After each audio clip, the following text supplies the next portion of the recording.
Okay, it's 7 o'clock. We'll call the meeting to order. Sure, thank you. Too many kids painting out there. They look cute. They came out nice. If anyone in the audience is recording or videotaping, they need to acknowledge such at this time. Thank you. Use of flash photography during Finance Committee meetings is prohibited. If anyone from the public wishes to access the meeting, they can do so by calling the following conference line, 1-929-205-6099. Zoom meeting ID is 843-7236-5015. Password FINCOM, all capital FINCOM. The Zoom chat will not be monitored. Participants who wish to speak must raise the hand icon until the chair asks them to unmute. All items with the meeting agenda are subject to deliberation of votes. We're all present. 2 members are here remotely. And the first item is Potomac Schoolhouse Hardcourt project. Good evening. Oh, Barry, go ahead, sorry. Mr. Chairman? Yes. Hi, this is Barry Johnson, Chair of the CPC. Just some opening quick remarks, please. And that is simply that the CPC has held 2 meetings, one being a mandated public hearing with all of the applicants. We have vetted all of the applicants and reviewed all of the applications. At this point, the CPC has voted to recommend all of the projects that are before you tonight, and that we are prepared to go forth. Also, at a certain time, for instance, at the school department one and the facilities department one, that went before the historic commission, and the historic commission has voted unanimously to recommend both of those. Also the conservation restriction request went before the open space committee, and the open space committee has voted to recommend that also go forward. Therefore, so the applicants are here. They're going to make a short presentation before you tonight, and they've all been told that there will be a possible Q&A session at the end. So again, the CPC has voted to recommend all these articles in the amount requested. Thank you very much, Mr. Chairman. Thank you. Okay, so is one of you doing the Potomac Schoolhouse Hardcourt project? Yes. Good evening. Thank you, Barry, for the introduction. My name's Katie. I'm the Recreation Director. With me tonight is Jim Linsky. He's going to present the 2 projects, or applications, sorry. I want to make a quick correction to what Barry said. The Recreation Department and the Rec Committee did go before Historic regarding the Potomac Schoolhouse application, and they did vote unanimously. So I do have a short presentation if you'll allow me to present that, and I'll hand it over to Jim. Thank you, Katie. Thank you, Mr. Chairman. I'm Jim Linsky on the Recreation Committee. At first, I will talk about the Potomac Schoolhouse. This is, of course, on County Road. You've all driven by it. This land is shared by the schoolhouse and some recreation area. Here's a picture in the top left. In the bottom left is a shot from the road. And you can see that the recreation portion is a court surface. This is multi-use. It's tennis and 2 pickleball courts. I will tell you that even though the dimensions of the playing surface is correct, the total surface is below what's usually required. So if possible, we will also be looking into trying to expand a little bit the size of the final project. On the far right is the view leaving the schoolhouse, and let's move on to the next slide, Katie. Here are pictures of, if you can see, the fence. And as you can see, it has been neglected for many years because we now have more vegetation and trees that are taking over the fence, creating holes, creating danger, and the fence itself obviously needs to be taken away. Moving on to the next slide, Katie, please. Here's more shots of what we're up against with respect to the fence. That's pretty clear. Next, please. What location is it? So, In the schoolhouse? there was a temporary repair, resurfacing done a few years ago as part of a resurfacing project around town, and it has lasted to this point, and we were told that that's about as long as it would last. What we're looking to do is a complete redo of the surface with a 20-year guarantee, and of course to replace the fencing. This needs to be ADA compliant with handicap accessible. The issue here is, if you look closely when you drive by, it is in a sunken portion of the property.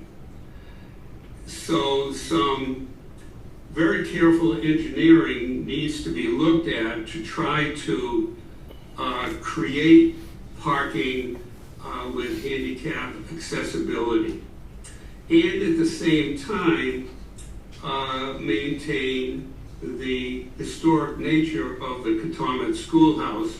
We will be working in conjunction with the Catomet Schoolhouse Association when we start looking at concepts with respect to parking and the road itself, and just how to make it safe for everyone. Right now, there's legitimate parking up by the schoolhouse, but that's about it. This is a very popular place. When I go by, there's always people waiting, and there are cars parked on lawns in the street, and it's a dangerous place to try to get in and out of. Next, please. So the current surface, as I said, is at the end of its life. Yes, safety concerns because of the fence, that's clear. And accessibility has to be done now for all projects that we work on. And of course, you know about the demand through the community for outdoor recreation on court surfaces. What's next? That's it for that slide, Jim. Okay, let's move on to the community center. This is part of the ongoing piece-by-piece upgrades behind the community center. The playground is complete, most of it. The basketball, the all-wheel park funds have been acquired. That's in the process, along with the basketball court. So we're moving along very well here. We need connection between these areas. And one of the major items, because it is in the sun, is shade structures. you see a rendering in this picture of a couple of shade structures that are positioned with respect to both the court and the all-wheel park.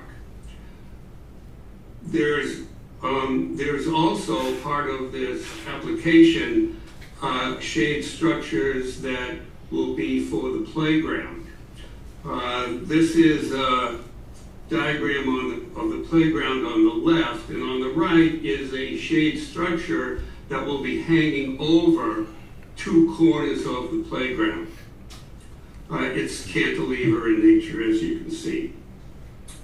This tells us how important the shade canopies are with respect to the playground, based on the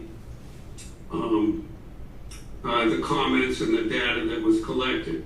Sure, climbing structures way up there, slides way up there, but the first amenity is the shade canopy. It's real important that we have safety for people that are using and people that are observing in both areas. And we have some comments coming up. These are comments that were given during the process. We need more shade in the summer. All playgrounds should have shade. It could be bigger. Shading is key. Here's a comment about Clark Field. Because it has shade and you can still see the kids, that's a positive at Clark Field. And shade structures are the second application that we're making. Why now? This is just 1, 2, 3, the fourth piece of beautifying the recreation opportunities behind the community center. It's all working very well. Katie is the driving force. A number of years ago, we looked at trying to do the whole thing in one package, and the dollar amount was astronomical, and here we're doing it piece by piece, and so far it's working out fine. And apparently with global warming, it's going to get hotter. I'm heading to Tucson, Arizona tomorrow, and it'll be in the hundreds. And I guess that's all we have. Thank you. Question? I have Yeah, questions. Wayne? If I can start with the Katomet School. This project I think we've talked about before. Katie, Katie, can you hear me? Yes, I'm here. Okay. So I'm concerned that there were two things that I heard tonight, was that the project, you've got one project that you've presented to us. However, you are exploring the potential expansion of the size of that potentially, correct? The size of the court is not we're not looking to expand that. I think what Jim meant was expanding to a handicap parking spot and an accessible pathway. But the court itself will stay in that same footprint. There's just no room to expand there.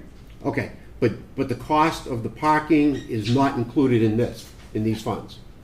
It is. It is? Okay. We are looking to, we've sent a request to the Commission on Disabilities. There are some CPC funding on the books already that we're hoping to earmark. You'll see that our cost estimate came out a little bit higher than what we're asking for, but I think it would be responsible of us to use the funding that's already on the books and try to spend that down, incorporating that into this project and hoping to get their support to do so. Okay. My concern is that you're anticipating further elements of this project that are not complete. You don't have complete information to do it. And Barry, I don't think that any application should come before us if all of the elements are not fulfilled and we don't have solid data. Because I don't want to approve this funding, and you know that the parking lots and ADA and creative engineering to fix that sunken hole is going to create an additional expense for us. You're going to come back next year and say, hey, we ran out, we need this additional money. And of course, now we've already committed almost $500,000 to it, so we're going to feel obligated to commit another $100,000 for overrun in the parking lot. So I'd rather have everything up front. Yep. May I ask if you guys have been provided the applications, our full application? Yes, I have it right here. Okay. At the end of that, you'll see that the full cost estimate is attached to that application. The goal is to do this in one swing. I think that we will have enough funding to do so with the added supplement from the existing CPC funds with the grace of the Commission on Disabilities. We are not looking to make this a two-phase project. Wayne, can you please clarify for me? I'm not following on the incomplete. So the gentleman, when he made his presentation, so you're having an engineer look at the property now to see what has to be done in the parking area? No, so we don't have funding to do that yet. It would all be in one. So it would be design and engineering all in one package should we get the funding for this through CPC. Is this I funding? think what Jim meant was that the tennis court currently is located in a bowl just because of the natural topography of the Potomac Schoolhouse. So to put a tennis court in, simply just a tennis court, wouldn't meet the ADA requirements that we have to follow. And there is a certain grading element that will have to be tackled by an engineer with this project. But that would all be wrapped into this one project. So is this money just for engineering or is it for the actual project? The full, both. For both? Okay. I would just feel more comfortable if we had those actual figures. You know, that's my thought on it.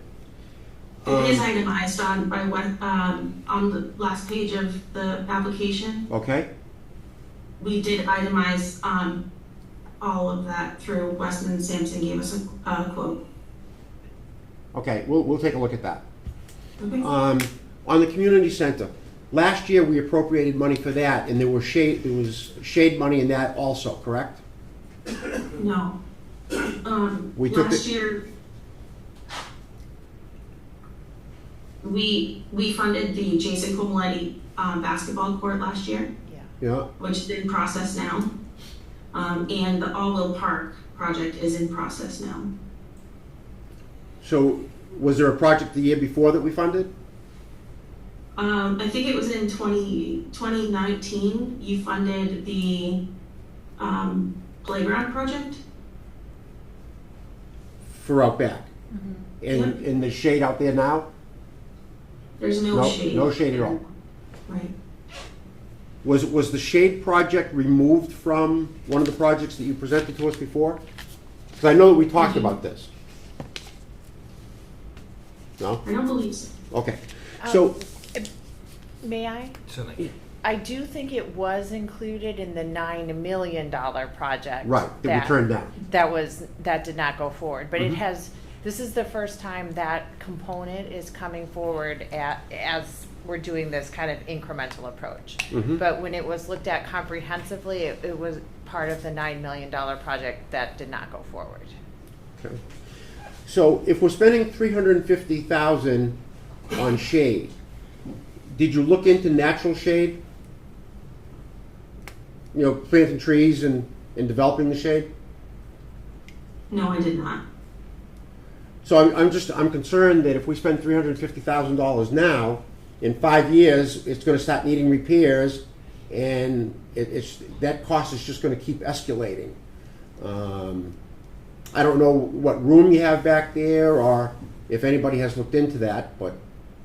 Yeah, This project actually came out of community input through designing the Jason Comolini basketball court and the All-Will Park. Folks kept saying, we would like to see some shade, we'd like to see some shade. And most parents would say, or grandparents or anyone taking their loved ones to a rec area, really appreciate clean sightlines. So if you bring your child to the community center and one of them wants to run back into the All-Will Park, but the other little one maybe wants to play in the cozy coop in the playground, it's really hard to say who gets the priority here. Right. So what we thought was, through the community input and with the growing rec area, we thought if we could make a community hub, add and tackle the shade issue. The only shade that we have here is one big tree near the t-ball field, and in one corner of the t-ball field. We bring 50 plus children each summer to this rec area, and we have to get really creative with our shade. So I think it would be very well used between grandparents, parents, our kids in our programs, and just people passing by and being visitors to the new amenities that we have coming up. Right. I absolutely agree with the concept. I'm just looking at, are there alternative ways that we can provide the need at a lower cost? Our concern for the committee is we're being faced with making a lot of cuts this year, and we're concerned about what's going to be next year. So we have to ask these questions of every department head to make sure that we understand and that everybody else understands. If we give you X amount here, it's going to reduce something someplace else, or somebody else is going to have to wait an extra year for a project. So we want to be very careful about what we're approving. Stephen, you have your hand up? No, that's just the cursor. Oh, okay. The one is so small. Never mind. Are there any more question or discussion on these two items? Okay, next. Thank you, everyone. Town Hall exterior envelope. I will address that one tonight. Thank you. So the facilities director, Stephen Gavasa, has been helping me with this project. It has started since he began, so we're kind of sharing the workload on this one. In May of 2023, the town meeting did allocate funds for roof design for 3 buildings: Town Hall, Fire Station 3, and the community building. The roof at Fire Station 3 has been replaced. It's complete. That project's done. We started next on Town Hall, and we used some of that article money from 2023 to do a leak study to understand where the water was getting in.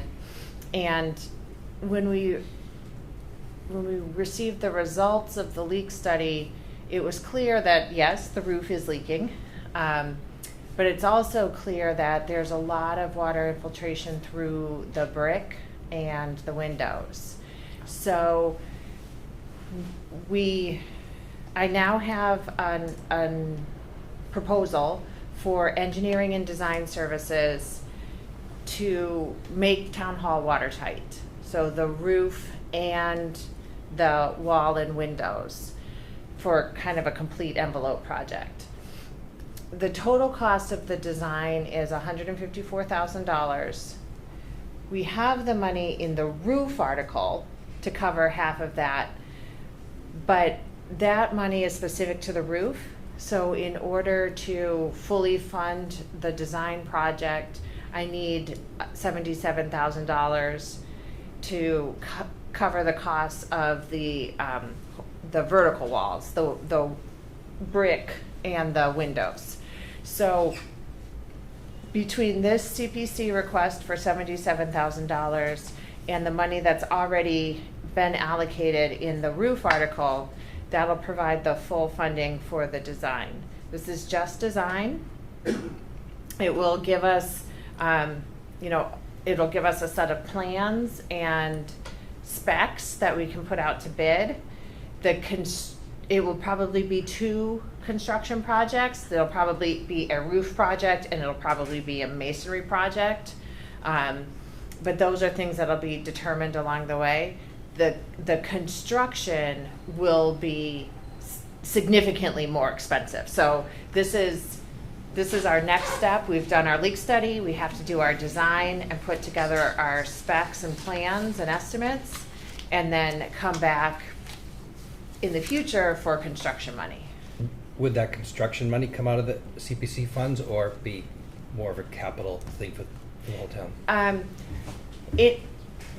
It's certainly eligible for CPC funds once we have an idea on the estimate, and then we can look at the available balance and determine how much of it can be. It's going to be expensive. I don't know how much it's going to be, but it's going to be expensive. So depending on the available balance in CPC, it may be a combination of CPC and borrowing or other funding sources. But until we have that estimate, I can't really say.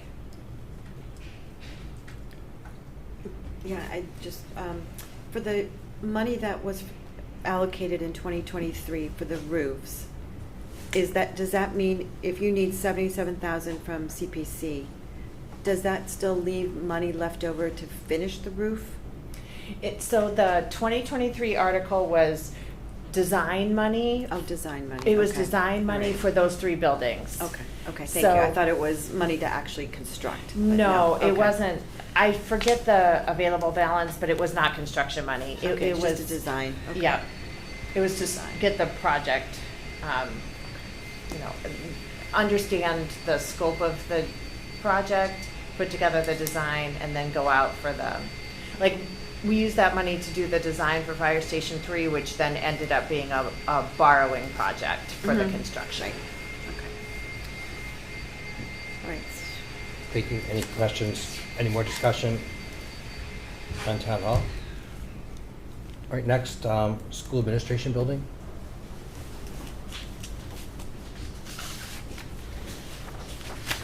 Hey, Barry. There you are. He was going to fill in for me. I had a school committee meeting, so we wrapped it up quickly. Good evening, everyone. Jordan Geist, Director of Business Services, Bourne Public Schools.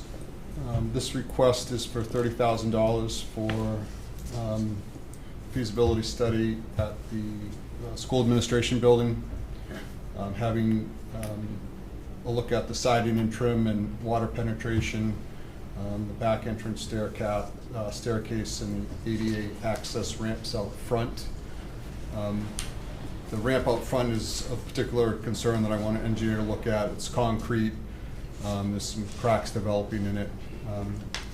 And the steps to the back of the building also are starting to show some deterioration, which has caused some water damage as well. While they're there, they're going to take just a comprehensive look at the building envelope as well, just to make sure we stay on top of it. The roof's not that old, but we did have some bats finding their way into the attic and to the third floor of the building as well. We did have a pest control agency come out and tighten up some areas of the trim up there as well. I believe you have the proposal from Gail that outlines the complete scope of the work, and I'm happy to answer any questions. Any questions on the school administration building? No? All right, thank you. Welcome.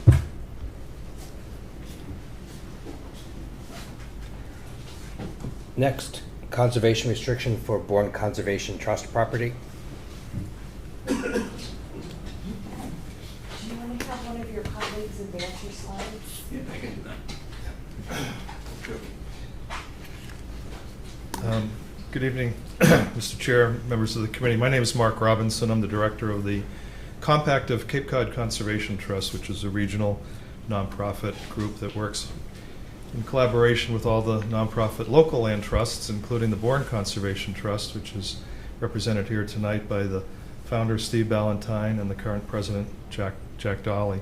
We're here tonight to request town meeting approval and your endorsement of an article using CPA money to fund a conservation restriction on a 7.34 acre parcel at 940 County Road in Katomet, Pecasset. Right on the line. So just a little bit about the Bourne Conservation Trust. It is a nonprofit group. It was established in 1980. It's a volunteer group and does not have staff, but does protect over 350 acres and maintained by a very active group of volunteers who are called Trailmeisters, and they go out on a regular basis to create and maintain the many miles of trails that the trust has. What we're asking for tonight is for the town to purchase a conservation restriction on the property. If you could go to the next slide, please. You'll see that it's located on County Road with access on County Road. It had a sufficient acreage, it's all upland, and sufficient road access to County Road for a 5-lot subdivision. You can see how this fits in nicely with the mosaic of protected open space in that area. The red brick trails, red brick pond trails that the Bourne Conservation Trust presently runs on about 40 acres is shown there on the left. And then you see to the north is the 50 acres owned by the county, the old hospital property. That is protected open space now. The town holds a conservation restriction on that. So this property would be a nice add-on in this area, and eventually we hope to have a ring of trails that would create a very important major public open space area for the town. Next. And just to give you some context, you can see it is well forested. It also provides the upland buffer protection to a maple swamp on the hospital bog property. And the lower left is the part of the handy bogs, which this parcel also abuts and is used as an informal walking area for a lot of people. Next. So the request is to have the town purchase a conservation restriction, which will guarantee forever conservation use of this property, and will guarantee the public access to trails that will be installed on the property for $325,000. That number has been endorsed by both the Conservation Commission and the Open Space Committee, in addition to the Community Preservation Committee. There is existing money in the open space reserve funds of the Community Preservation Fund, so no borrowing would be needed.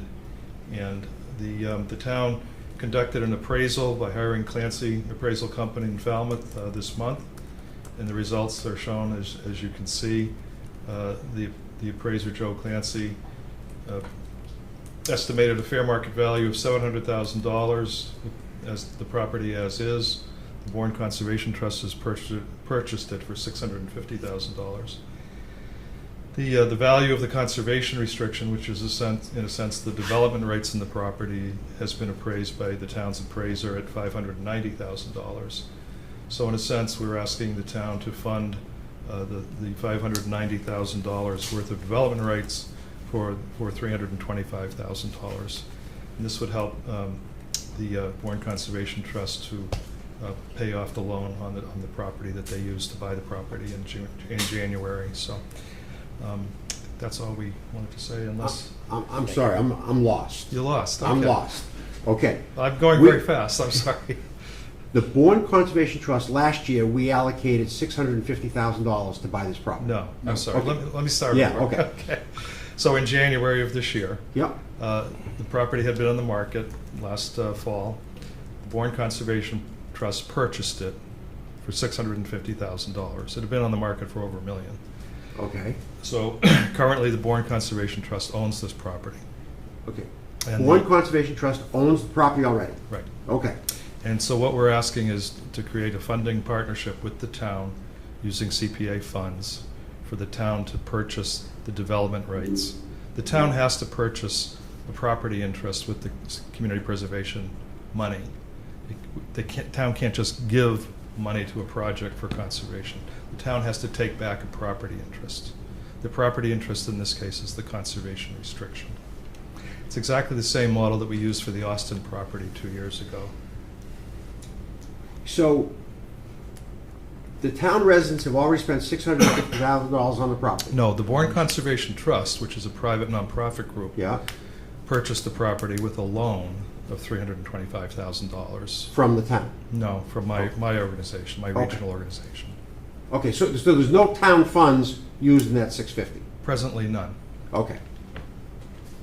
And so now you're saying it's already in a trust, right? It's in a conservation It's trust? been purchased by the Bourne Conservation Trust. Okay. And so nobody can build on it anyway? Well, the Bourne Conservation Trust holds land for conservation purposes. Mm-hmm. And just as we did in the Austin property, which was the 28 acres at 545 County Road, 2 years ago, that was again on the market, and the Bourne Conservation Trust worked quickly to secure the property, working with the town to prepare a funding strategy where the town put in a net of $1 million and the trust put in $1 million to buy the property. So in that case, the town bought a conservation restriction for its community preservation funding. So it's a funding partnership that we'd like to continue on this property for obviously a much lower price. So now you're asking the town to pay $3.25 Right. to pay off the loan for that property. Yes. So this will be our first actual investment in the property. Yes. Okay. And In return, receive a conservation restriction. Yeah, and the conservation restriction, again, it's a perpetual legal document that's Right. recorded in the Registry of Deeds. It gives the town a property interest in the parcel. So the property interest is essentially the Conservation Commission of the town will have the standing to enforce that this land stays in conservation forever and will guarantee public access to the property. Right. So on the topic of conservation land, I have a concern that we're buying up a lot of property here on the south side. And I understand the reason why. I don't dispute that at all.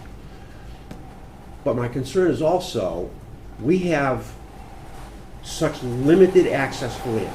It just took us 10 years to find a small parcel for the fire station. And when we went to the Conservation Trust about some land on Shore Road, we were flatly turned down. And I'm concerned, and I think that the powers to be should at least start discussing that when the town funds money to go into conservation, the possibility that we, in the future, we might need a municipal building someplace. And that we shouldn't have to go through another 10 years of trying to find a piece of land. And if we're buying this land for the benefit of the town, there should be some exceptions in that. And I don't know how you feel about that, but we've got to protect the town in the future. And if we can start that conversation now, I think it's to the benefit of everybody. My 2 cents.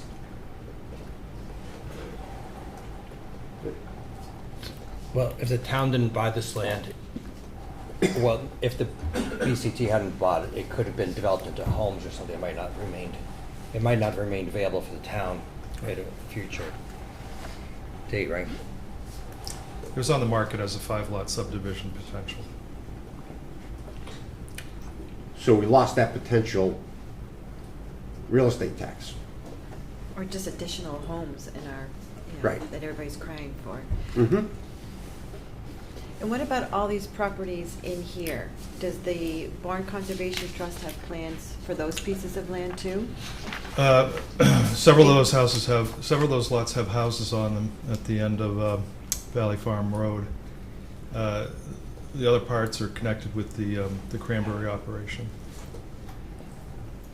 And so what's the long-term plan for the Bourne Conservation Trust in that area? Well, I can't speak for the trust, but we do like to encourage connectivity, adding on to pieces so that there is the ability to create trails that can make a loop and provide more variety for people enjoying it.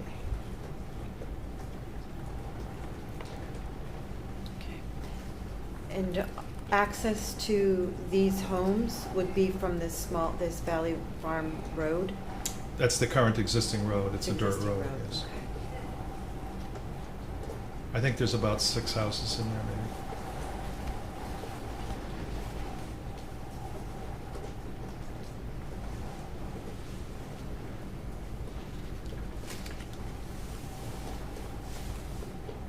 I agree with you that just buying up open land does limit us, not just in the future, but it limits any kind of real estate development too for homes or stuff that, more homes accessible, accessible housing, affordable housing that we do need. Well, my concern is, on top of buying up the land that we do, we're also restricted by the 4,000 acres that Otis owns. Yes, right. On the other side. It's really boxing in the town, on this side of the bridge.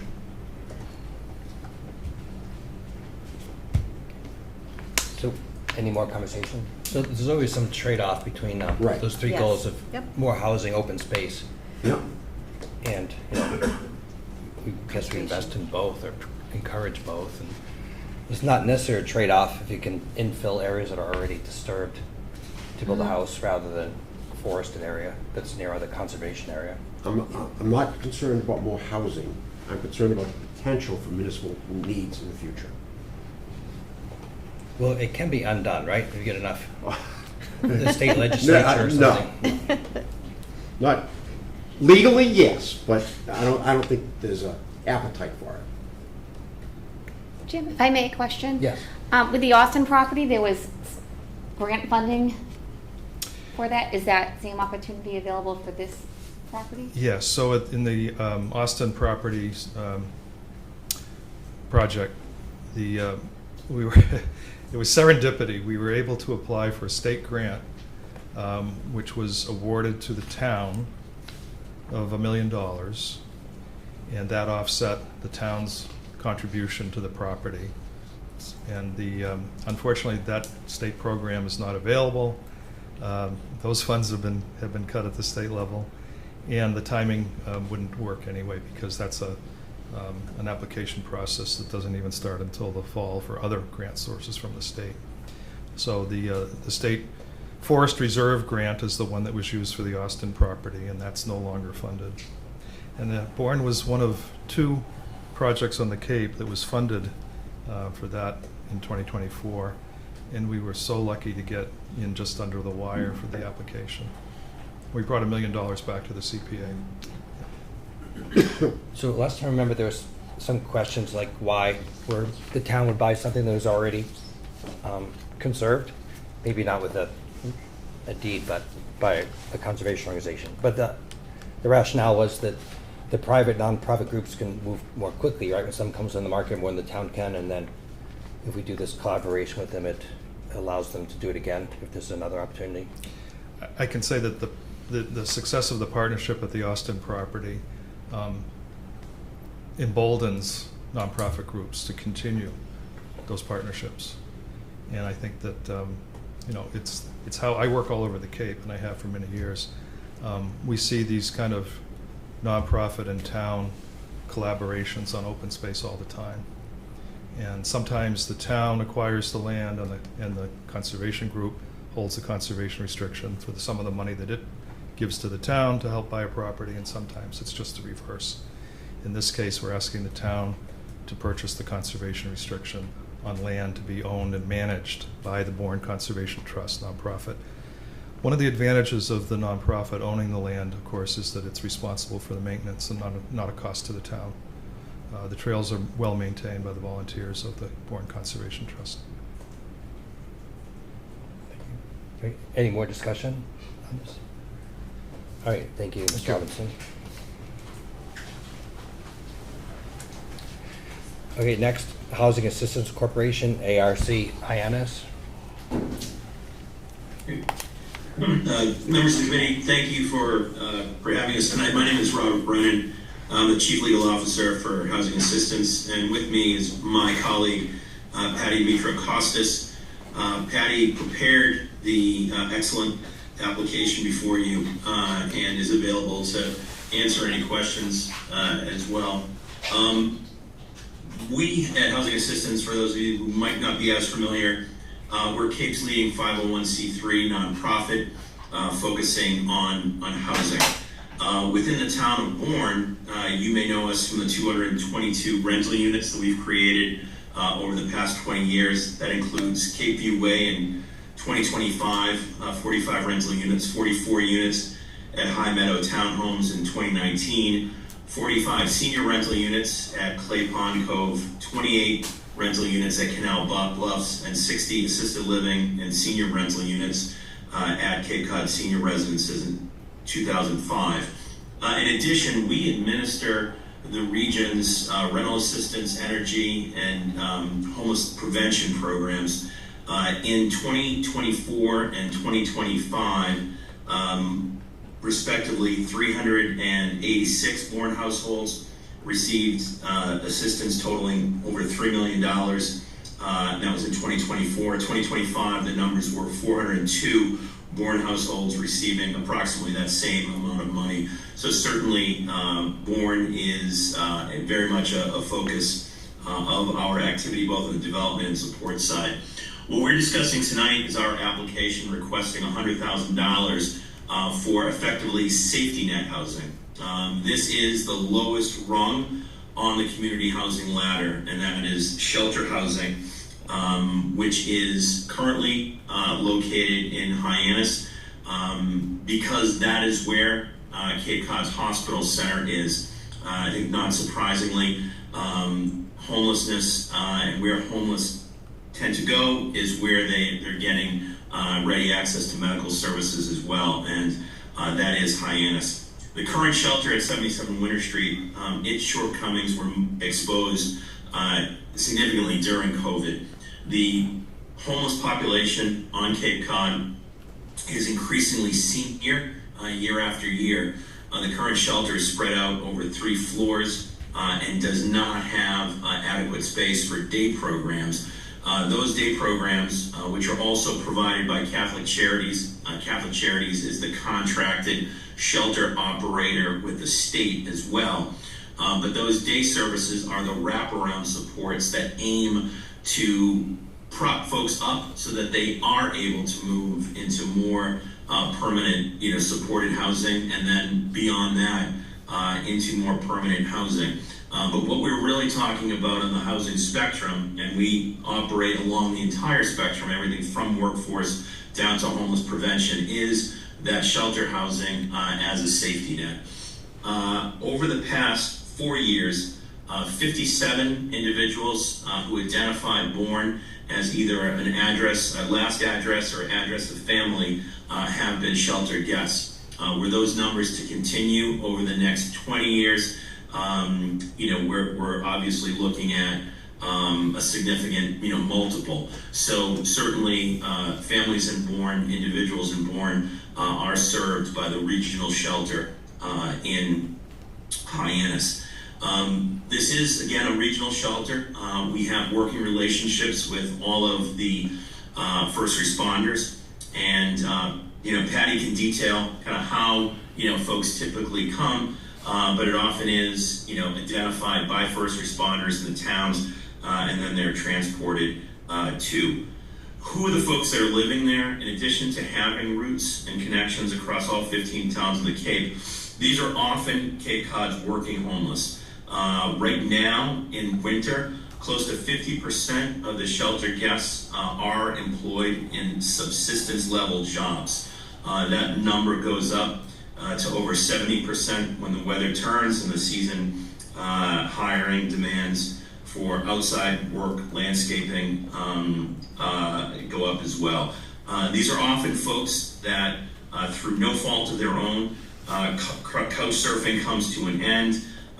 Folks, battling mental illness, PTSD, are turning to the shelter as, as a residence of last resort, a place that they can have a bed and a meal for the evening. So the request, again, we're making of all, towns across the Cape is, for $100,000. This is a fee which will contribute to the conversion and creation of the shelter housing at 460 West Main Street. I believe that Town Council had provided an opinion, finding that this was an appropriate use of funds. The resulting shelter will be one that unfortunately does not increase capacity, but what it does provide will be 50 beds split between men and women, and this is our individual shelter that again is operated by Catholic Charities. We operate a separate family shelter in Dennis, but this will be 50 beds, 4 individuals, all located on one floor and with ample space for the day programs that are so important for moving folks, up and into more permanent housing. I'd be happy to answer any questions you may have, and Patty Mitrakostas is available as well for any details on the funding components. Thank you. Wayne? Can you help us out, help us understand the clientele that comes from Bourne? How do they get there and how long do they stay, that type of thing? Yeah. So it really varies. This for many folks, this is short term. Short term, may mean a night. Short term may mean a week or two. It's when folks are in that pinch of literally not having another place to put their head down at night. I have the numbers, and again, that's since 2022. 57 separate individuals have been shelter guests for varying stays. I don't have information beyond that. Again, the operations are handled by Catholic Charities, but perhaps Patty might be able to add some additional color as to how folks typically are connected with and transported to the shelter. Patty? Sure. Hi. Good evening, everybody. Happy to answer any questions. Many of the referrals come directly from our outreach team. We have a team of 6 full-time staff, one of whom is specifically dedicated to the towns of Bourne and Falmouth. He also works closely with your Department of Health, where we also received an opioid abatement grant. So many of the clients come through direct knowledge of the town and of first responders knowing of folks who need a place to stay. They also come through other agencies, including Belonging to Each Other, Duffy Health, the community health centers, and some of the folks who have identified people as living on the streets or living in places not meant for human habitation. So they come in many different ways, and as Rob spoke about, many are working. They could be working in temporary seasonal jobs, they could be working in full-time jobs. Many of you may be familiar with our facility in Katomet that was formerly one of our family shelters, has now been converted to 19 units that are studios and 1-bedroom apartments. Several of those folks came from what is now our St. Joe's shelter and now have permanent housing in our facility in Katomet. So folks come from every area. Again, human service agencies, the towns, and the first responders and our outreach team are the 4 most common places where these folks turn to for assistance, or through our front lobby, through our front door, literally in Hyannis, and we also have a satellite office located in Katomet. So it can be somebody simply walking through the door and just needing help, having no place to go. So if we've had 57 over the past 4 years, now, is that 57 individual people, or that could be a family of 5 that comes in, right? This is not our family. This is not a family shelter. This is an individual shelter. We do maintain, and operate the family shelter in Dennis, and that is set up with family rooms. We have 79 family rooms, and individuals are placed there through the state. This is strictly individuals, men, women, and direct placement, through the front door. The state is not involved in screening or process. This is emergency, and it's available immediately. Right. So the county just voted to support a fee on home sales. And the county was going to take 10% of that money for county purposes. So it certainly sounds like this would be a more appropriate place for you to get countywide funds, because they don't have anything in particular that they're planning on spending their money on, their fee. Well, I'd say a couple of things. Number one, that vote still has to go through the legislature, so I think it's still very speculative whether that will ultimately succeed. After that, towns would have to opt in, and there's been no guidance at all discussed as to what appropriate use of those funds would be. We have been to several towns, got an affirmative vote from every town that we've been in front of, and that so far is Sandwich, Brewster. We're in front of your CPC, Chatham, Patty, help me out, Truro, and Provincetown, and just files for Dennis, and we will be continuing. So I think this is undeniably community housing that benefits the region. Precedent for this, I served on the board of Forward that developed, is now developing a second phase of housing for young adults with developmental disabilities. Like the Forward project, this is certainly a regional resource that every town, and I gave you the numbers for Bourne, is able and does avail themselves. So we hope that in that spirit and recognizing the direct benefits to individuals and families in Bourne, that this would be viewed as a favorable warrant article to go to a town meeting. Jim, can you supply us with a town by town list of numbers? Like you gave us Bourne 57 over the past 4 years. I'd just like to see what the comparison is for us versus the rest of the Cape. Yeah, I don't have all those numbers. When I was getting these today, what I did hear is that Bourne is second behind Barnstable in terms of of where folks are coming from, which I think makes sense logically in terms of access and proximity to the shelter. I think as you start getting out into the outer Cape, those there's larger distance, but I know that Bourne is among the leading. That may change though, at any time. I mean, this is really dependent on individual and family circumstances. But what this is, it is a safety net for all 15 towns, which is why we're not leading with weighted requests.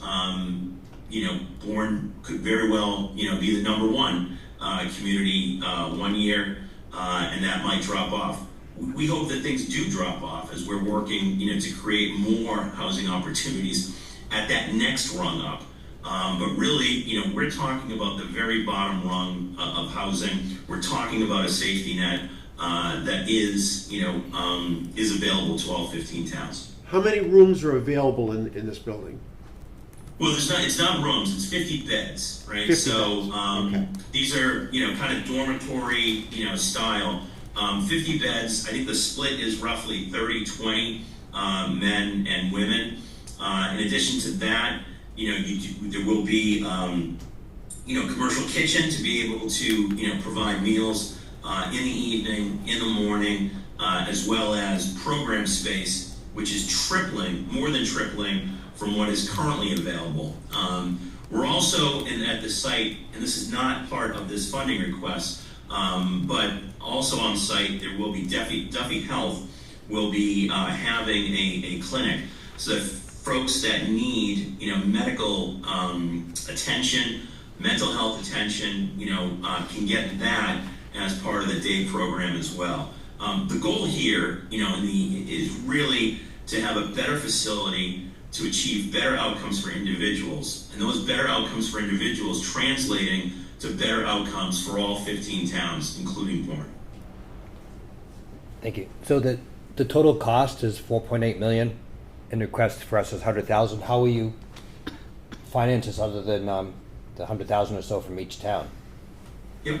Hey, Patty, do you want to explain that? The building was purchased with federal ARPA funds that went through the county, so that's $3 million of the 4.8. We received a grant from Mass Development for $355,000. That's been secured and awarded. The funds that were received from Mass Development and that we are requesting from the towns will go strictly for the renovation of the building. So approximately $100,000 from each town, coupled with the grant, the $355,000, gets us right near the 1.8 million to the total cost of the renovation. And the building has been purchased and is owned by Housing Assistance. Thank you.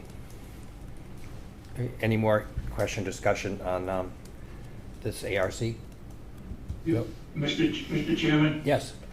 Barry, I just might add to what Robin and Patricia were saying, that as part of our discussion and part of the vote of the CPC was that, and they agreed, that town council's opinion, of which you have been provided a copy, would be attached and included as in part of their application.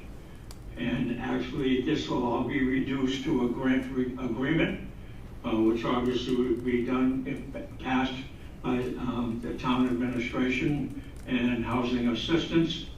And we also said that no funds will be dispersed until this project is up and running. So, and they will be, that's the agreement between the CPC and housing assistance. I think Rob and Patricia will confirm that. Correct. I think it said fully funded.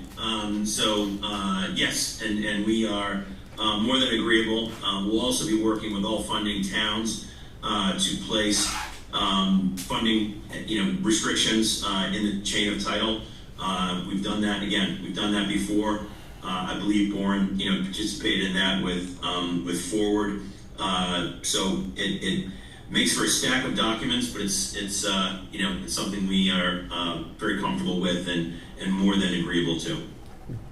Just to confirm, you're going to be able to meet all of the requests of the town council? So I think I think we went through it. I don't believe that all of them were adopted, by the committee. But all the ones that that were endorsed by the committee, we will be able to meet.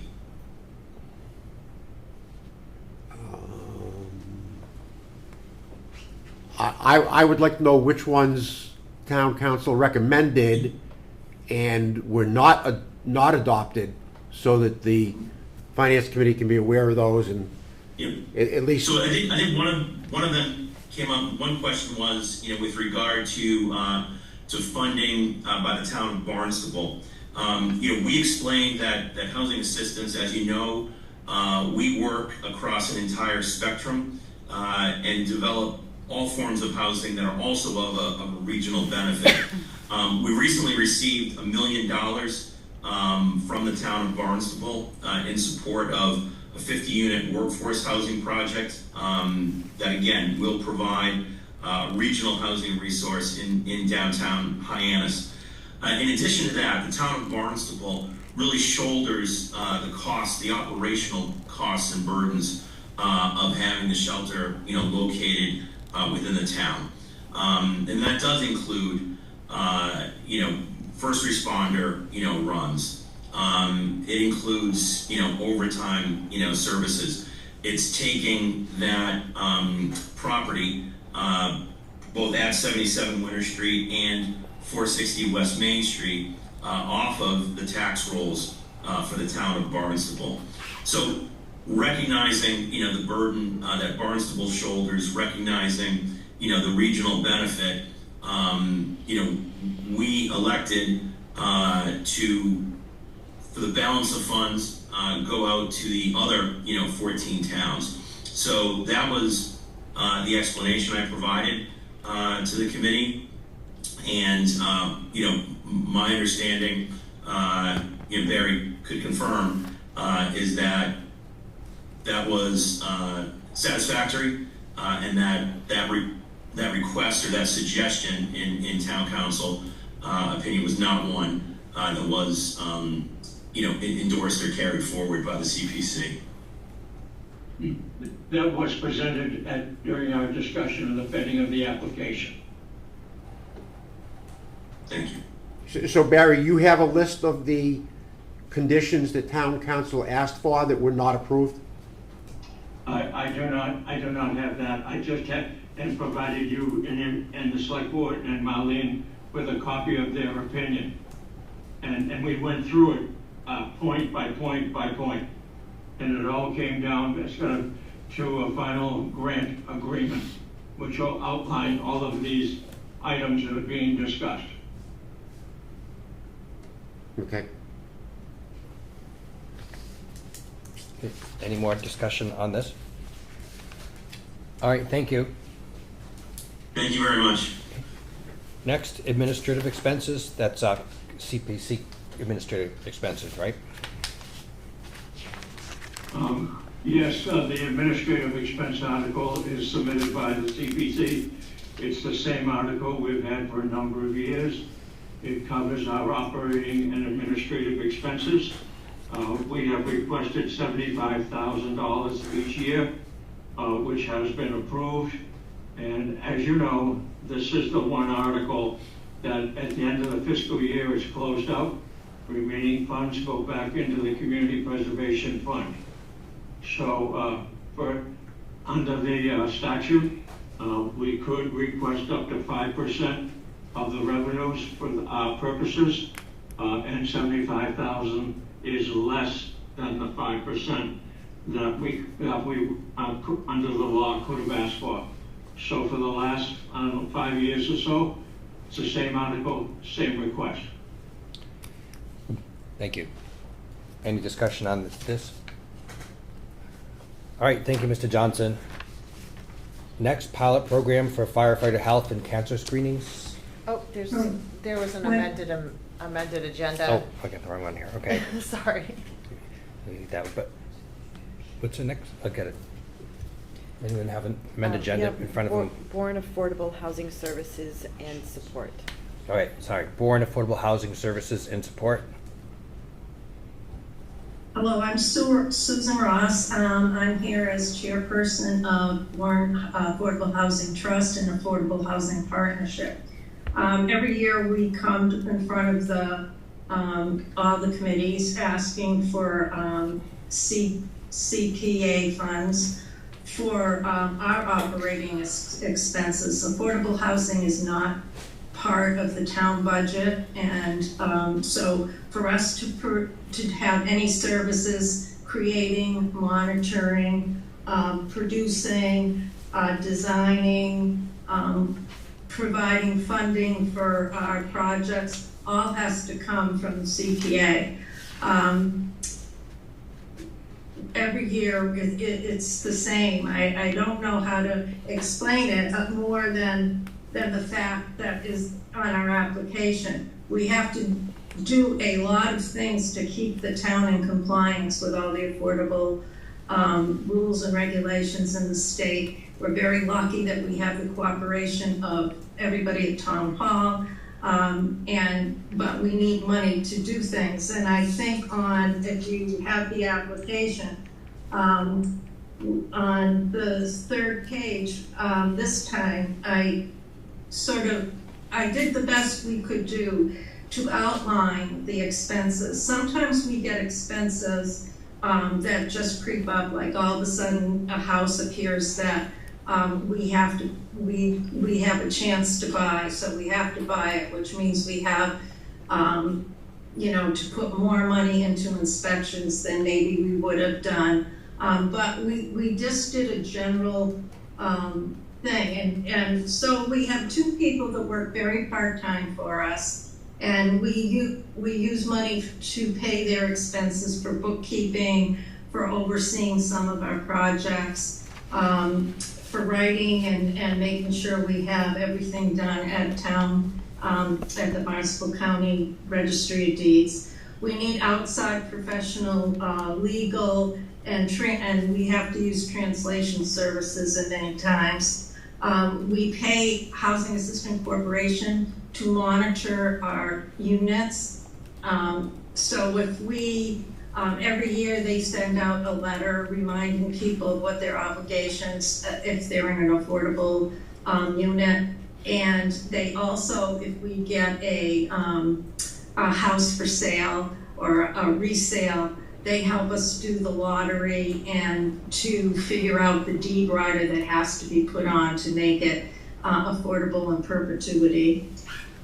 We pay the regional, county commission now has a regional contract with the town of Bourne. And we pay for extra hours to help us do work with the police station. We need technical support, engineering support, grant and proposal writing, registry of deeds fees, our Zoom fees, and our inspection fees.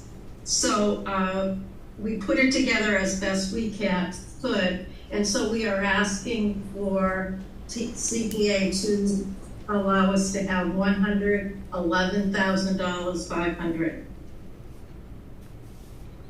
And I can answer any questions happily. Thank you. Any questions, comments? No, I think you're all set. Thank you, Susan. Okay, thank you. Okay, now, pilot program for firefighter health and cancer screenings.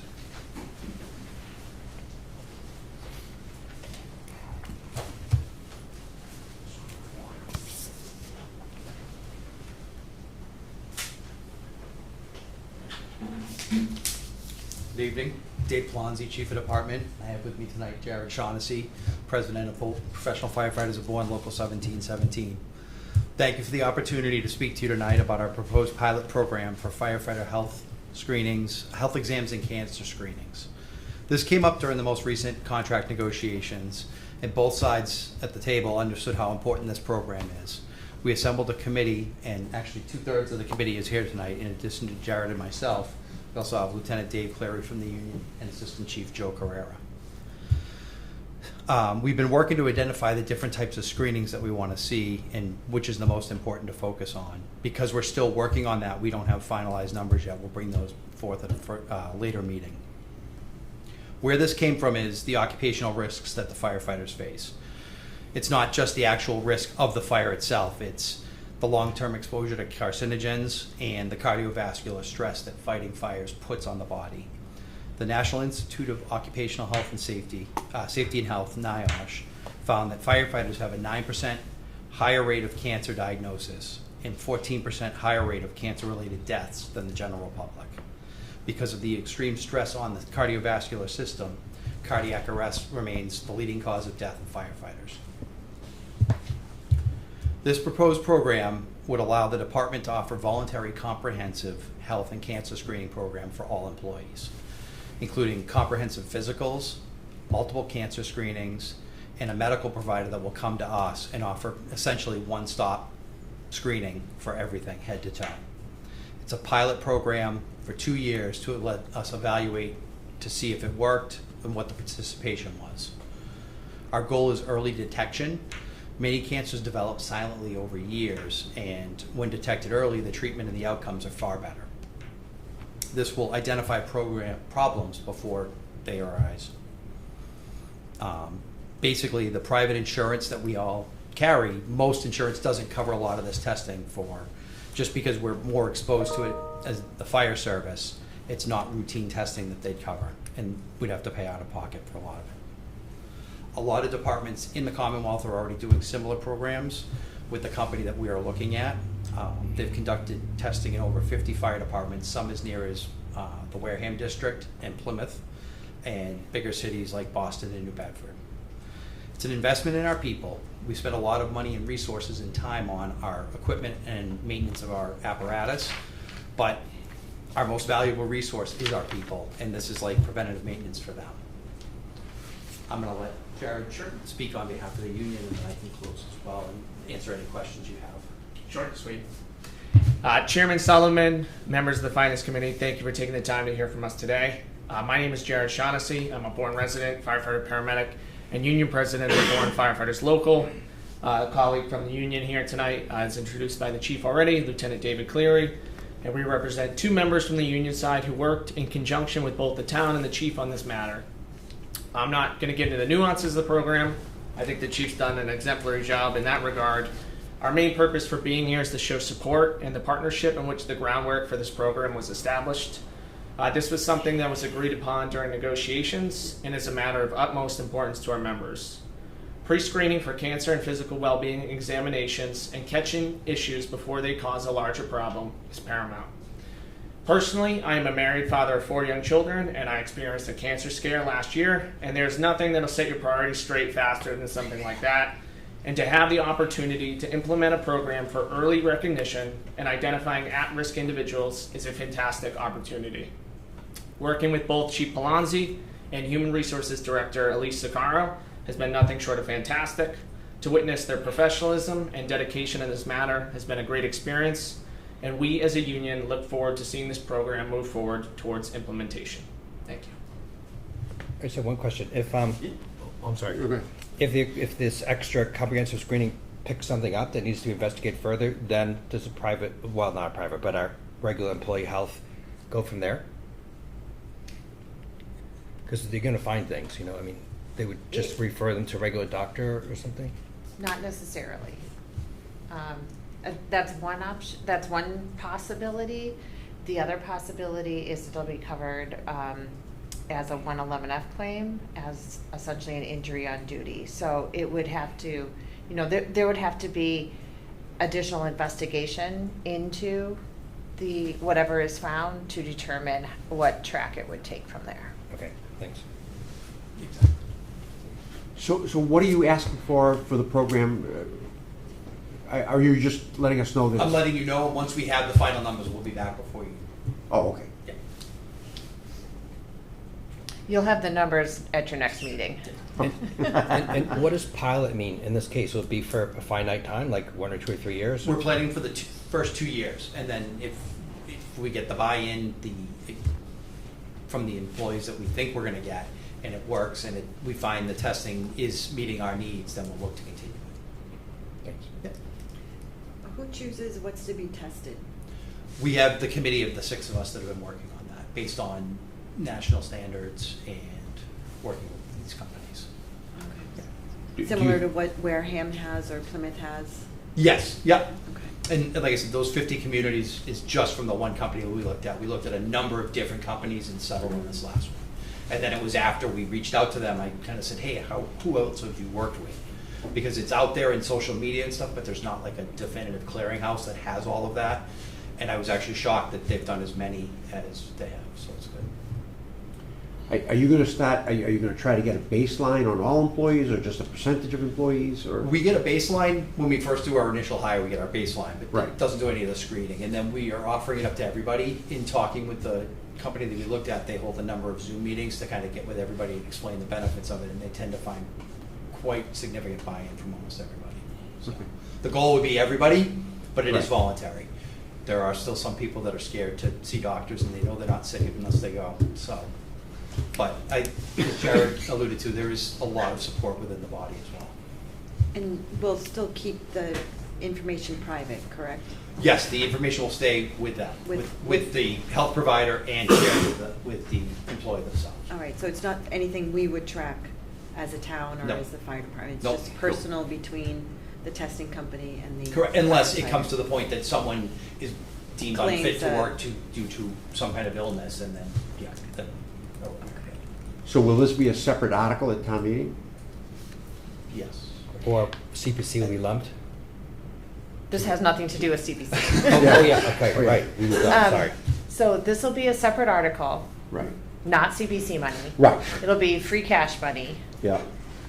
It's a pilot program to determine if it's valuable, if it's acceptable, Mhm. if it's, something worth pursuing. And then at the end of the pilot, which is at the end of this current CBA, the group will meet at the table and decide how to proceed. Is it valuable where we want to continue it? Do we need to extend the pilot to gather more information to determine if it's something that we should continue to do? Or is there going to be a recommendation that this would be essentially funded through the operating budget as a contract obligation? So right now it's a separate article. I mean, I would think that there's going to be strong support for this article. My concern is that if it's going to come from free cash, do we have any free cash? I mean, do you anticipate that we're going to be able to fund it? I think we need the number. Right, yep. I think we need the number, and then Erica will do her analysis, and we will report back. It's Erica's fault. Okay. No. And if we don't have the full amount, this is voluntary, and if we don't have the full amount, I don't know what the number is yet. I haven't Right. received it. Yeah. So if we don't have the full amount to fund it, then, we'll communicate that back to the working group, and they'll have to decide, do they limit the number of people who are tested, or do they adjust the number of points they're screening for? Right. To bring the number, to fit the program within the budget. Mm-hmm. Okay, good. And I think if that were the case too, we could always look at it, and if it succeeds, we could see about if we had to pare it down, Right. where we could go in the future. Yep. I guess my only question would be, at the end, how would you decide if it added value or not? If it was considered, you said if it was valuable, how would you determine that? If we had the buy-in, if, we have this committee together, the labor side can certainly talk with their membership and determine, did they get what they wanted? Did we check for what we wanted? Did we actually prevent anything? Did we catch something? I think that's. But where the not, we won't know that data. It would have to be volunteered from the firefighters who took the test, because we won't know, correct? We won't have that information, no. Right. They'd have So to share. we won't know if we caught anything. We won't know if unless somebody comes and makes a claim, we just won't know. Right, if there's a claim made, then we'll know. Then we'll know. Or if they disclose it. Yep. Okay. I'm aware of other people, other firefighters in other departments that have caught things and made that very public because of how important that is. Yeah. But, yeah, it is voluntary and we're not keeping any data. Okay, It's good. between the company and the individual. Correct. Any Thank you. questions? Thank you very much. All right, thank you. Thank you. Okay, next, item 5, Article 1. So we're finally getting onto the warrant. Consent agenda. So Article 1 is essentially this is the standard format that you see in Article 1 and on every annual town meeting warrant. And it contains a number of different items that are essentially housekeeping that we need to renew every year in order to make sure that we've got all of our proper authorizations. It also sets the total amount that can be expended from revolving funds that has to be renewed every year. It sets a budget. It funds a budget for compensated absences for people who may retire throughout the year and are due vacation or sick time buyout. So it's those types of procedural things that we just need to be running in the background and need to reauthorize. But Eric and I are happy to answer if there's any specific questions. We're happy to answer them. I know I asked like 1 or 2 years ago. I always forget. But item A, assumption liability. It sounds like if the state does something, that the State Department of Environmental Protection causes some damage, right? That Mhm. we have to, the town has to and pay for it, essentially? No, we don't have to pay for it. We are essentially promising that we're not going to sue the state Oh. for okay. it. Where if something happens where, and I can't even provide you an example, because usually Mass DEP doesn't do the work themselves. They hire contractors, and then their contractors are held responsible through insurance. So it's hard to even, I can't say it would never happen, but I can't even give you an example of when the state agency itself would do something that would harm our water bodies, that we would then, agree to indemnify them. We wouldn't pay for it. We wouldn't pay for the damages. We just wouldn't, we just wouldn't file a claim to sue them.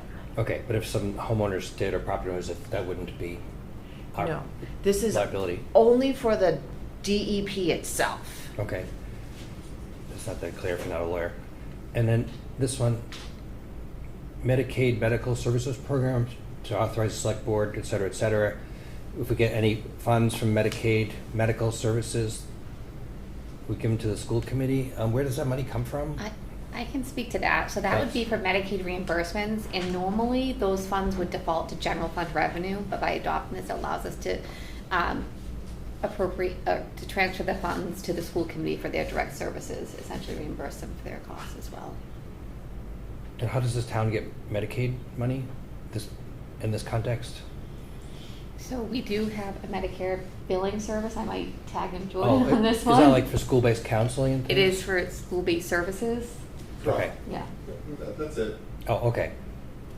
That makes sense. All right, thanks. Anyone else have any questions or anything to say about the consent agenda? All right, well, go ahead. Wait, you all set? Yep. Oh, I'm sorry. All right, thank you. Next, Article 2, reports and recommendations. Those are usually pretty straightforward, right? To see if anyone representing a committee or board wants to make a report. That's correct. Any discussion about that one? Thanks. Article 7, stabilization fund. So, for number 7 and number 8, we don't have the motions yet where we can't tell you the amount yet, but I do want to let the committee know that we are going to be recommending that there be transfers into general stabilization and to capital stabilization. We're just still working on how much that will be. But they're on the warrant, and we anticipate those to be monies being transferred in. All right, thank you. Do you know from where yet? Free cash. Free cash. Okay.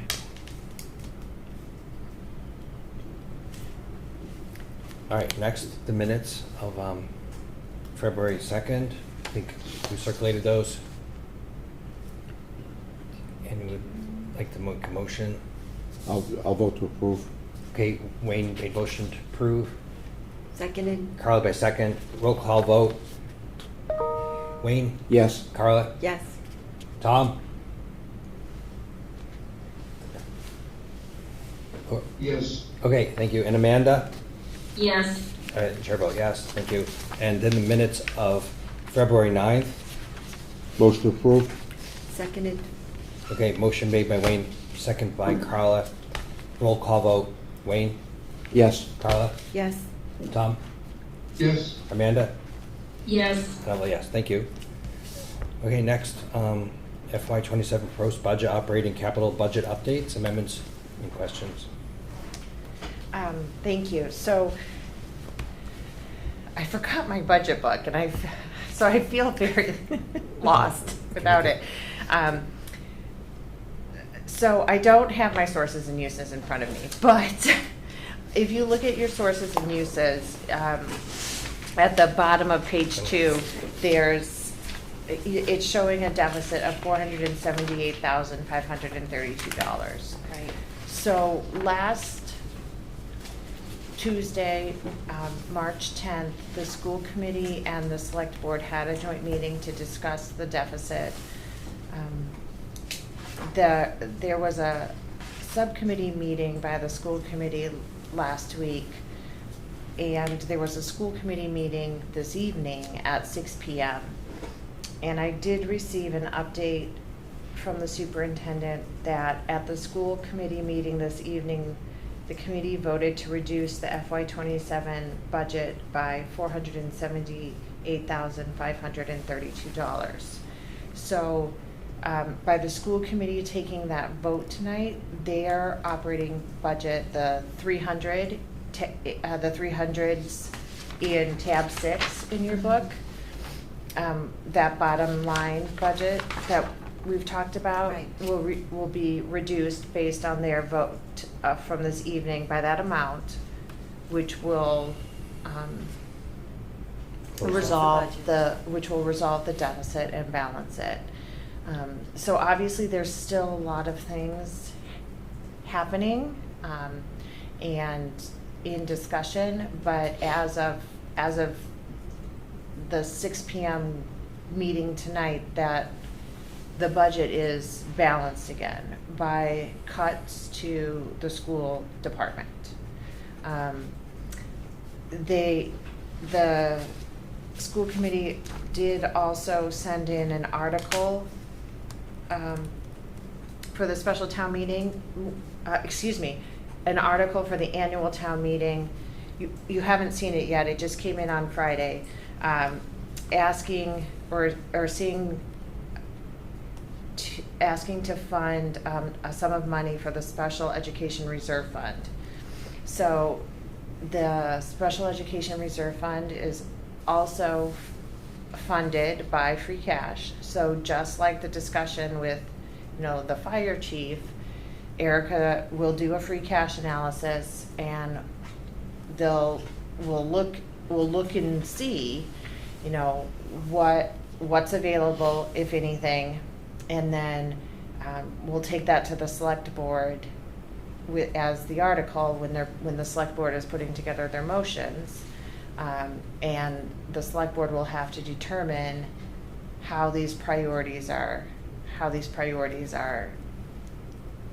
figured out, right? How these priorities are ranked, and if that means less money goes into stabilization, or less money goes into capital stabilization, or additional capital projects get deferred. So all of that will still have to be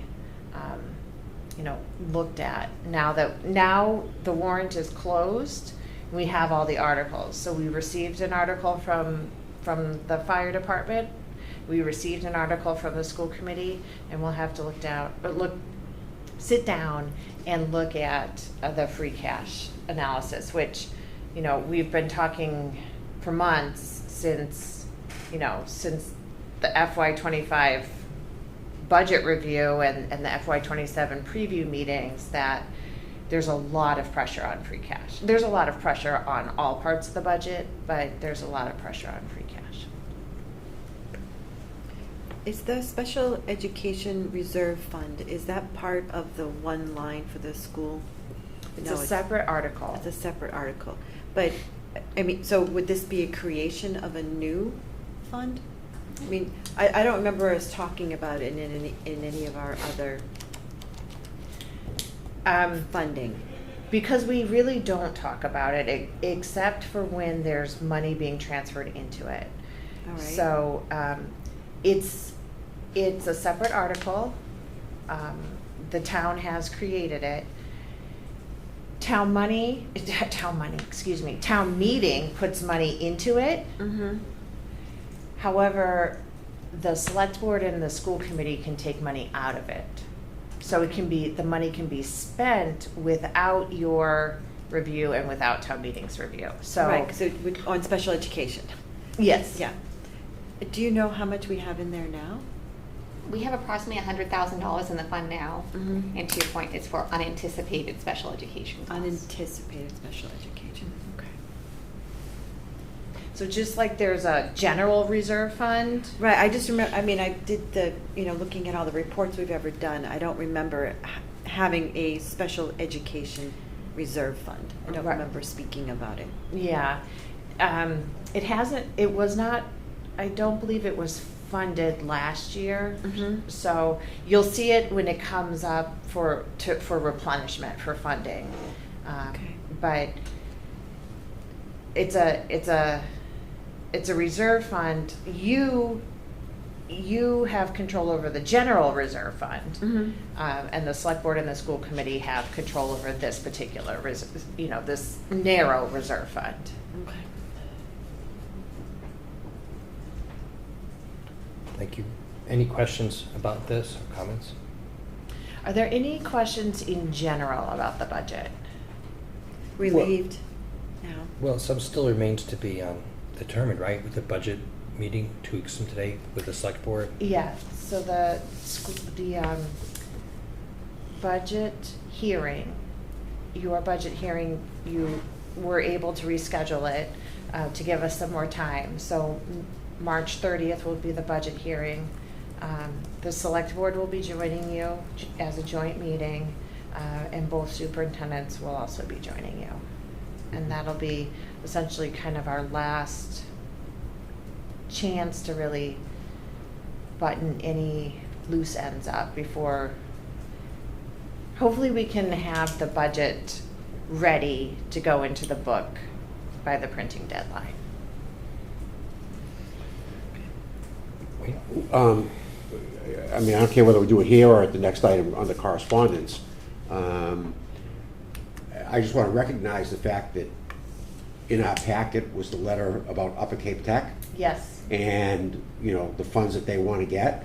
I'm sorry, the funds that they don't want to pay back to us for out-of-town students that they're trying to get from us. And, I think that we should stay on top of that and absolutely fully support the town in their efforts to get that money.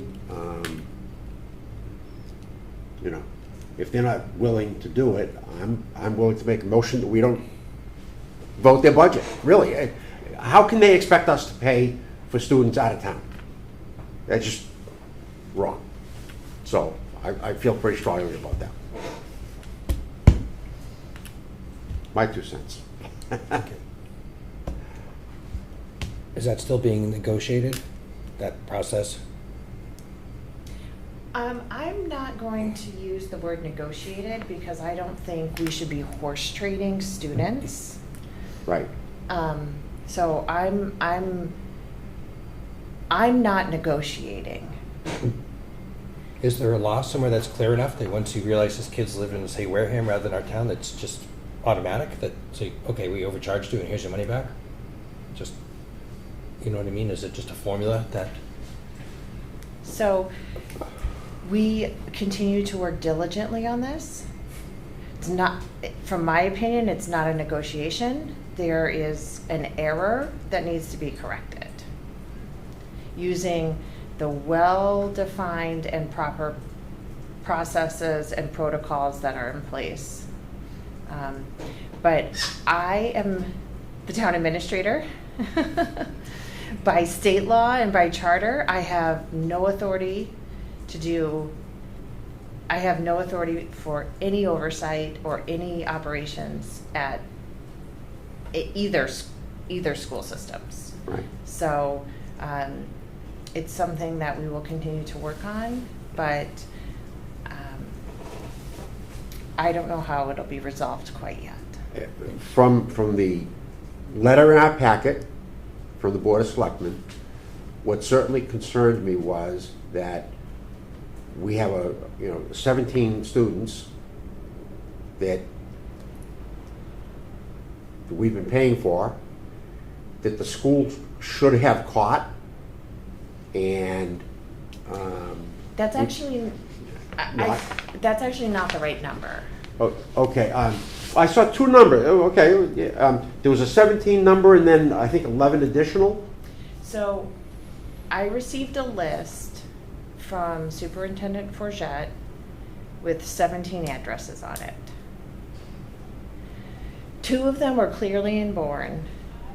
1, I asked for additional information, but I said, I think it's in Bourne, I would like some more information. I haven't received that information yet, so, but out of that 17, I'm saying there's clearly 14 that are not in Bourne. Okay. Okay, so out of that first list of 17, there were 14 identified that were not in Bourne. Right. I received a spreadsheet from Bourne Public Schools Superintendent Dr. Joe that was labeled Upper Cape Tech enrollment, and it had a number of tabs in it. And I looked at the October 1st, 2025 numbers, which are the enrollment numbers that drive the FY27 assessment. However, I did not receive that from Upper Cape Tech. Okay, I want to be clear. The only thing I received from Upper Cape Tech was that snip of 17. Right. But I received the spreadsheet from Dr. Joe, and we analyzed it. And on that spreadsheet for the October 1st, 2025 numbers, there were an additional 11 students that are not Bourne residents that appear to be Wareham residents, and there was 1 student who appears to be a Carver resident. So there were, what is that, 26? 25, unless. 5, yeah, 14 and 11, yeah. Yeah. 14, Well, 11. and 12 plus a Carver. Oh, plus Carver, okay. Yeah. So there were 26 students in the data that I've received, which I don't know if I've received all the data. I can only look at what I've been given. Right. So what I have looked at what I've been given and have analyzed what I've been given. In there were 26 students who were not in, who I could not find evidence were residing in the town of Bourne, meaning we couldn't find them on our assessor's maps. They're not addresses we send property tax bills to. And 14 of those, the original snippet that I received from Superintendent Forget that I responded back, those 14 were taken out of the town's assessment. That's why Upper Cape Tech's budget number went down by approximately $250,000. When I asked about the other 12, I was told those are staying. And that is what we are still working on. So it's, to the extent there's some process, it's between us and the school rather than us and those sending towns like Wareham. You didn't say, Bourne wouldn't say to Wareham, oh, there's 25 kids that were misassigned. So can you tell me who us is? Who's us? You mean the town of Bourne? Yeah, which I guess. Well, no, because the town of Bourne is not involved in creating that list at all. Right. The town of Bourne does not receive applications from anyone's parents. The town of Bourne does not draft any enrollment lists. The town of Bourne doesn't verify them. The town of Bourne doesn't certify them, doesn't sign them, doesn't submit them. The town of Bourne plays no role in student enrollment.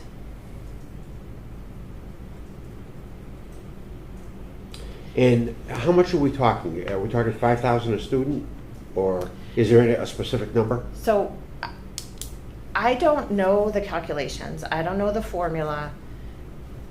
I don't work on the school side. Right. I have no authority to work on the school side. Correct. What I can tell you is based on the information I've received, 14 Upper Cape Tech students equated to the town's assessment going down by just over $250,000. Okay. I don't know how those numbers are calculated. Right, 'cause I'm it not could be part like- of yeah. that process. Right. It's almost 20,000. All I can tell you. Yeah, right. So who is, I mean, so there's no oversight at all? Or is it our school board that's supposed to oversee that? The superintendent? That's correct. Superintendent is supposed to oversee that. The superintendent and the elected school committee are responsible for the school districts. Will they be at the budget meeting in 2 weeks? The superintendents will. Superintendents, but So- not the school board? Don't know. I think that our Bourne representative should be there.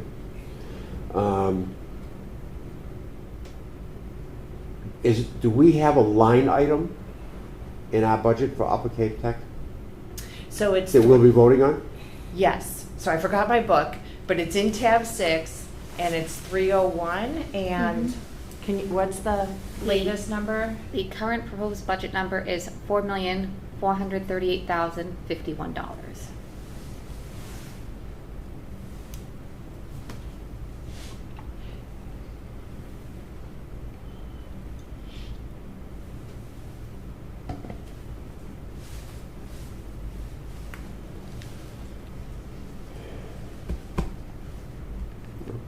I'd certainly like to see us really stay on top of it and support the town in the Board of Selectmen in their letter as much as we can.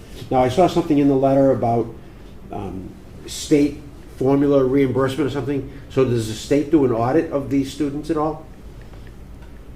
Any idea? That wasn't In the my Selectmen's letter. I thought there was something in there about state reimbursements or something. I don't, Okay, I don't think so. okay, I'll look.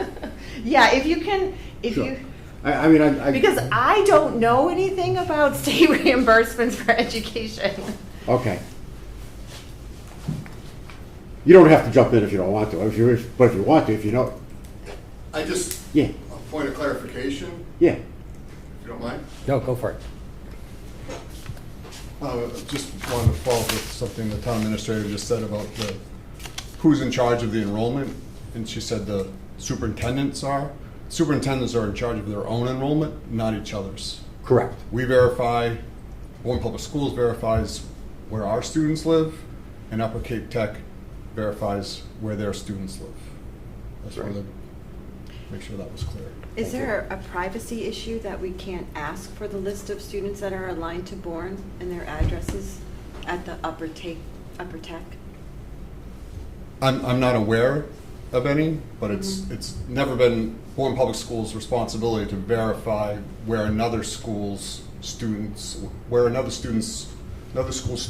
reside. That's the role of the individual school or district. But you don't think there's any privacy concerns? I do. You do? Oh, yeah. I think that there's a serious privacy concern on student addresses.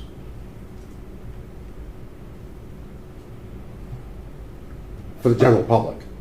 I'm not sure there is. Yeah. But I'm not a legal expert on that. Thank you. Thanks. Okay, any more on correspondence? I caught enough. No, it's good. All right, so with respect to next meeting, that'll be March 30th. We don't have to meet next week. That's right. And then we're going to have something like 32 articles, right? All of which have to be voted upon by us in the remaining weeks. So we should start to do them next week, and the 30th doesn't sound like a good time to do that, but after that, we'll start voting them, so prepare for that. Well, I mean, if we have some standard articles that we're pretty much all in agreement on, if we could start them on the 30th, that would be good. Yeah, Leave the harder ones for later. if we put them near the end so we don't keep everyone else here, Yeah, sure. right, like these consent agenda and things, reports, okay, I'll try to pick one of those out. My concern is that the next two meetings, we might have trouble getting a quorum. We might not have a quorum. Might not have a quorum. Where are you going? Cayman Islands. Again with the Cayman Islands. On the 30th, we might not have a. No, the 30th I'll be here. Okay. Yeah. Okay. Okay. The following two. Okay. Should we have more than one meeting that week then? I think actually though it's it's Easter week, but should we have more than one meeting before you leave? Because there's just the 5 of us. Yeah, I leave the 4th. Of April. So We have to have Easter. everything, we should have everything done no later than the 14th, because that's when our reports due, right, including our votes. When are you going away again? The 4th. For 2 weeks? Yes. Well, you thought maybe you could participate remotely, right? Maybe. I need permission. Would it? I mean, could we meet earlier? Would that be helpful? Or the 30th, the week of the 30th, you know, into 4th, the following weekend or something? Yeah. Yeah, it's Friday. No, Or Saturday. Saturday. Saturday, yeah, Saturday. Maybe like a Wednesday or Thursday meeting that week, if it didn't conflict everybody else? Possibly. Yeah. Oh, you want? I could do I Wednesday. can do that. I could do Wednesday, yeah. Is this the week of March 30th? Yeah, it'd be Yeah, April 1, would it'd be be that April Wednesday, 1. or, We have the library building committee, Oh, is it? Oh, that's right. It is April 1, yeah. but At 5:15. Is that early? It's Is at it smooth? 5:15, yeah. sometimes I know it's a long day, but like, your capital people usually, Yeah. you meet right before this, right, sometimes? Well- It won't be that day. No, but in general, you can just, Oh. But Yeah. we're done by 7. I mean, easily Right. done by 7. or the 2nd, I know it gets to be a lot of meetings. The it's Easter, sorry. That's a tough one. But the 1st. I can meet Wednesday or Thursday. I'm gone on Friday. Or I could meet early Thursday. All right. Wednesday normal, early Thursday. So- Thursday I can meet. Well, early's hard for people who aren't retired, you know? So what about, People retire. How early on Thursday? Like 4? I could, I'm flexible. I'll do whatever you want. I could do Thursday afternoon or Wednesday evening. I'm retired. So you're really busy. Marlene, do you have Yes, yes, one very of good. those two choices, or better for you, Wednesday evening or Thursday early? It's okay. Whatever work, I can make it work. Is there- Me, I'd rather do Wednesday at 7. Is there a consensus to do Wednesday, April 1st, 7 PM? Okay. All right, That so- works. Thanks, so we'll put that in and see if we can compress some of these things. So March 1st and March 30th and April 1st. Mm-hmm, please. Okay. Oh, that's April Fool's Day. We would have considered that. It's too late. You get Wayne before he goes. All right, well, thank you. Anything more? Motion to adjourn? So, yeah, I'll move it. So, The motion adjourned, made by Wayne, seconded, By Carla. okay, second by Carla. Roll call vote, Wayne? yes. Carla? Yes. Tom? Yes. Amanda? Yes. I vote yes, thank you.